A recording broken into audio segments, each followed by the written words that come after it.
Канцеларијата на Женскиот форум во Тетово постои речиси 9 години. Колку во тој период жените кои се жртви на семејно насилство се ослободени, отворени да дојдат кај вас и да побараат помош? Па тргнувајќи од фактот дека постоиме подолг временски период, значи скоро 9 години, веќе сме на некој начин препознатливи и веќе доаѓаат жените. Но на почетокот дур се промовиравме како Центар за бесплатна правна помош, бројот беше многу понамален. Но сега, благодарение и на нашите активности што ги имаме и на терен, затоа што потребно е да се делува, мислам, и на терен поради фактот што жените од руралните средини многу малку праќаат информации преку медиумите и имаме еден степен на помала образовна состојба кај тие жени. Значи, ние ако не работиме на терен, значи ништо од тоа, значи мора да се работи во континуитет за да добиеме поголем број на жени и за да се ослободат на некој начин, за да го пријават семејното насилство. Колку случаеви на семејно насилство се пријавени оваа година? Оваа година, во текот на целата година, има околу 60 случаеви, но во подолг период, ако земеме уназад да идеме, регистрирани ни се преку 860 и неколку жени. Мислам, има од нив не доаѓаат само еднаш, доаѓаат неколку пати, имаат потреба од судско застапување или пак од психолошки третман, а има и случаи кои ги праќаме директно во шелтер центарот во Скопје. Каква помош им нудите вие конкретно? Кои се ефектите од таа помош?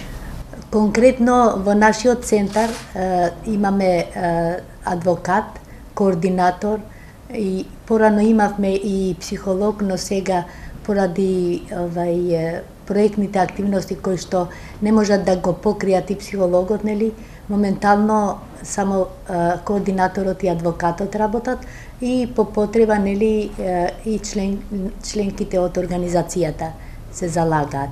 А застапувањето го врши адвокатот, имаме разни случаи се од разводи или пак кога се дели тоа богатството во селото, обично имотот, сакам да кажам, значи но во повеќе случаеви, значи има случаи која не можеме да им помагаме на жените од руралните средини затоа што тие не можат да се решат одделно да живеат, не дека не сакаат, туку немаат услови за да можат, не се вработени, за да можат одделно да живеат.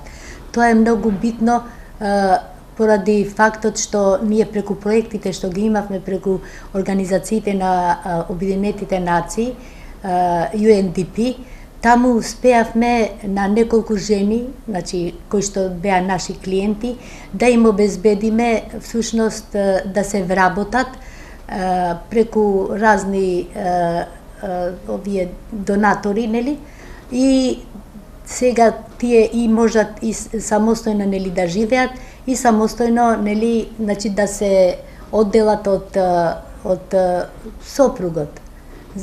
Тоест од насилникот веќе може да се каже. Така што мислам дека ние во континуитет работиме и придонесуваме, но толку се нашите можности затоа што немаме стален проект, да речеме, од општината да се покрива активноста, мислам, затоа што ние излегуваме и на терен.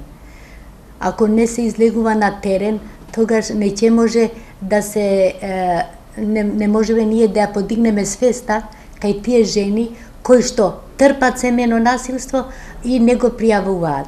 Значи тоа е многу битно затоа што идеме по разни села во сите 4 општини, покривајќи ја општината на Тетово, Теарце, Јегуновце и Желино, овие 4 општини сме ги покривале и значи проектите се многу битни затоа што ние не можеме ниту да дистрибуираме информативен материјал, ниту пак да патуваме, патни трошкови се потребни.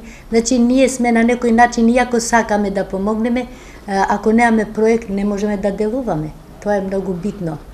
Значи делимично на некој начин сега моментално уште очекуваме нели проект, делимично покриваме, значи само со судски застапувања, а не на терен да излеземе нели за едукација со трибини. На крај, кои се причините поради кои жените кои се непосредни жртви на семејно, на физичко и на психичко насилство го прикриваат случајот и не го пријавуваат? Што им порачувате нив? Па и на сите жени врз кои се врши семејно насилство, им препорачуваме прво да дојдат до нашиот центар, кој што се наоѓа нели баш на центарот, и затоа што имаме и телефонски број, можат и да се јават, еве тука е бројот запишан, и да не го затајуваат, да не го прекриваат, туку да бидат храбри и да го пријават, затоа што и со закон нели семејното насилство е казниво, значи, и насилникот одговара пред судските органи. Тоа е наша порака и мислам дека веќе се буди свеста кај жените и веќе се јавуваат и го пријавуваат. Но сепак има жени, посебно од руралните средини ќе кажам, кои што немаат храброст и зависат економски од членовите на семејството, поточно од сопругот или од другите, ако е пошироко семејството, од другите членови. Тоа мислам дека тука треба да се работи многу и таа работа не може да застане така само со еден проект, туку во континуитет треба да се работи, но ете, такви се можностите и толку можеме да направиме ние во овој случај.